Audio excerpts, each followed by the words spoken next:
Baiklah, kita ke perkembangan dari Sabah. Selain kempen-kempen pilihan raya kecil Parlimen Kimanis yang kini rancak berjalan, kini di laman sosial sudah mula tular sekeping gambar ketua menterinya memberi wang secara terbuka.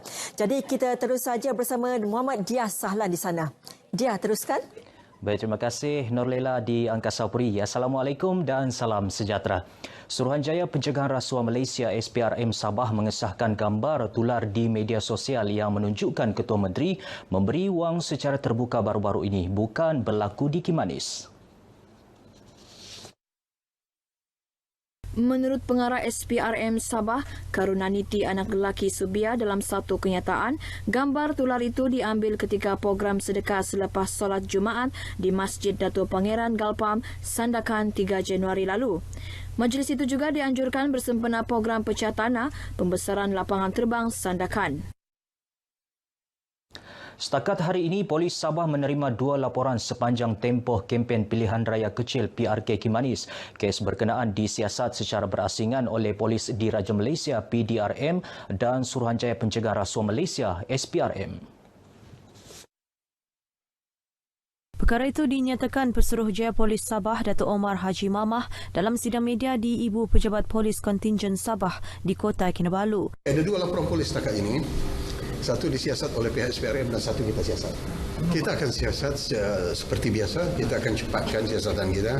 Kita akan rujuk kepada pejabat timbalan pendakwa raya ataupun pejabat peguam negara untuk mendapatkan arahan selanjutnya.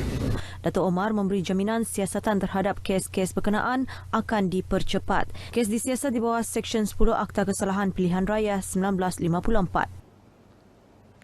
Sokongan padu rakyat amat penting bagi membolehkan perjuangan kerajaan negeri untuk mengurus dan membangunkan Sabah dapat dicapai. Ke arah itu, Ketua Menteri Datuk Seri Panglima Haji Muhammad Shafie Haji Abdal berkata kerajaan negeri kini giat menyusun semula pentadbiran bagi memastikan rakyat menikmati pembangunan secara menyeluruh. Beliau berkata demikian dalam majlis pemimpin bersama rakyat di Kampung Simpangan Kimanis. Katanya kerjasama rakyat amat penting kerana ia tunjang kepada keberkesanan usaha kerajaan memajukan negeri. Tanpa kerjasama yang padu daripada semua pihak, pembangunan sesebuah negeri dan negara tidak dapat dijayakan dengan baik. Menurut Datuk Seri Muhammad Shafie, kesinambungan pembangunan juga penting demi manfaat generasi akan datang, khususnya dalam bidang pendidikan. Kampung Simpangan Kimanis memiliki 1,313 pengundi berdaftar. Baik perkembangan kempen pilihan raya kecil PRK Parlimen Kimanis, masyarakat Kimanis memperlihatkan sokongan positif kepada calon Parti Warisan Sabah, Datuk Karim Bujang dalam kempen pilihan raya itu yang masuk hari keempat hari ini. Bercakap dalam sidang media di Kimanis, Datuk Karim berkata setakat ini beliau berpuas hati dengan sambutan yang diberikan oleh para penyokong di setiap kawasan yang dilawati. Katanya penduduk di kawasan berkenaan diperjelaskan berhubung isu PAS Sementara Sabah PSS yang dibangkitkan pembangkang. Jelas beliau ia bukanlah isu politik yang perlu diperbesarkan. Kita biarkanlah proses dan tindakan pentadbiran yang diambil oleh pihak kerajaan melalui jabatan pendaftaran berjalan seperti biasa. Menurut Datuk Karim, orang ramai perlu melihat sudut positif pengeluaran PSS yang merupakan usaha kerajaan menyelesaikan isu pendatang asing tanpa izin parti. Rakyat diingatkan supaya memilih pemimpin yang mengutamakan nilai-nilai moral tinggi dan mengetahui batas tertentu dalam setiap tindakan yang diambil. Exco Penerangan Sabah Datuk Dr. Yusof Yaakob berkata pemimpin tidak beretika khususnya yang mengamalkan politik wang harus ditolak. Beliau yang juga Menteri Pelajaran dan Inovasi berkata rakyat harus melihat bahaya politik wang untuk meraih undi kerana ia turut menggambarkan kepribadian seseorang pemimpin. Negara boleh tergadai sekiranya rakyat memilih calon yang membeli dan mengatur undi untuk menang dalam pilihan raya sebagai pemimpin. Datuk Dr. Yusof menegaskan demikian ketika berucap dalam majlis perjumpaan dan makan malam bersama rakan media sempena Pilihan Raya Kecil P176 Kimanis di Bengawan. Dalam perkembangan lain, Datuk Dr. Yusof berkata kementeriannya sedang menyusun penempatan pelajar ke institusi pengajian tinggi termasuk kolej dan institut kemahiran selain mengatur semula pembangunan pendidikan dan infrastruktur digital. Setakat ini terdapat kira-kira 400 sekolah daif di Sabah yang memerlukan peruntukan 2.3 bilion ringgit untuk dibeg pulih. Kebersihan tandas menjadi antara penanda aras utama Kementerian Kerajaan Tempatan dan Perumahan KKTP dalam pengiktirafan tahap kebersihan premis makanan di negeri ini.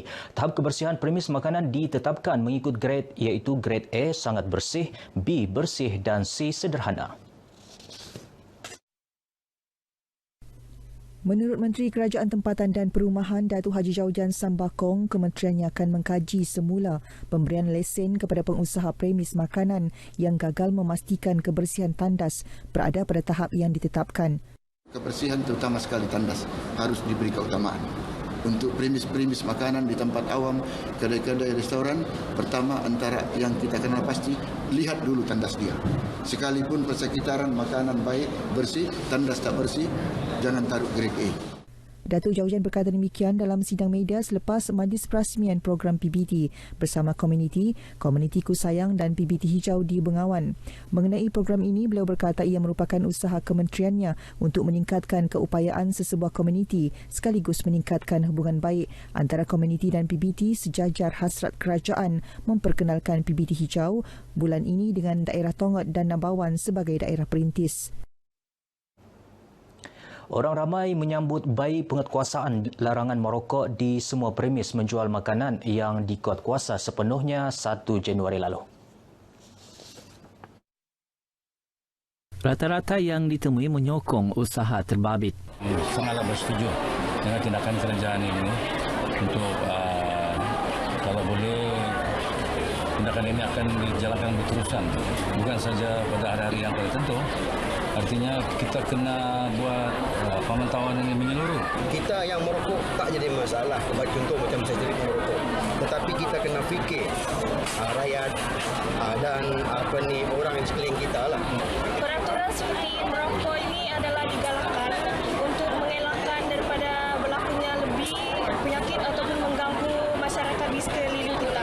Langkah yang bijak sebab kita pun tahu kan kalau kita terhidup asap rokok tu dia tidak bagus untuk kesihatan kita, apalagi lebih-lebih walaupun saya anak muda tapi belum lagi ada anak, tapi untuk anak-anak buah saya pun kalau saya nampak dorang terhidup asap rokok itu bukanlah sesuatu yang baik.